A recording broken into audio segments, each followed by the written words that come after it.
السلام عليكم ورحمة الله وبركاته.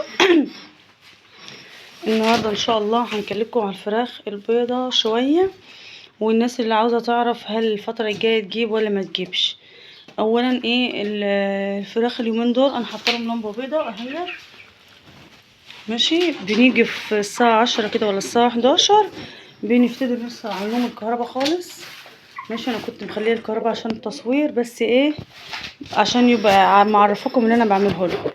حطاهم في مكان زي ده كده، طلعتهم من القفاصه السلك ديت عشان بقى ضيقه عليهم، من وهم عندهم حوالي 15 يوم ولا 16 يوم طلعتهم منها.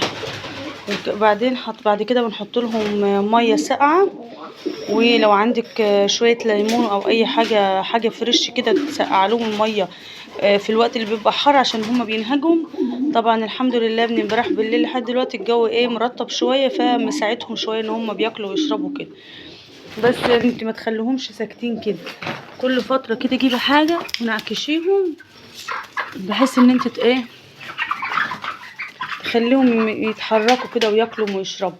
والتهويه اليومين دول يا جماعه مطلوبه خالص لحد شهر، لحد اخر شهر 4.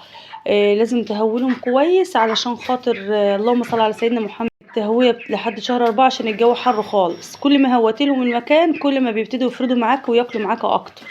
وحركيهم ما تخليهمش ساكتين، كل شويه كده تروحي تنعكشيهم كده وتعمليهم وتفرديهم كده اهو عشان ياكلوا ويشربوا ويسحبوا معاك في الاكل. اللهم صل على سيدنا محمد.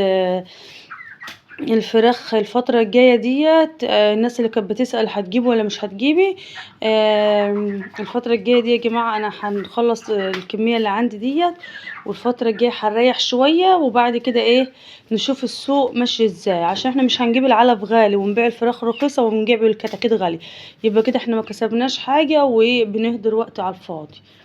فالفترة الجاية دي الكل يريح. الفراخ كتير في السوق ومفيش طلب كتير.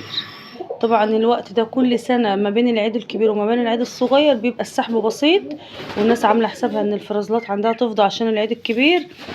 فمن دلوقتي لحد قبل العيد الكبير بفترة الناس هتريح خالص في سحب الفراخ عشان تفضي اماكن عندها للحمة والكلام ده كله.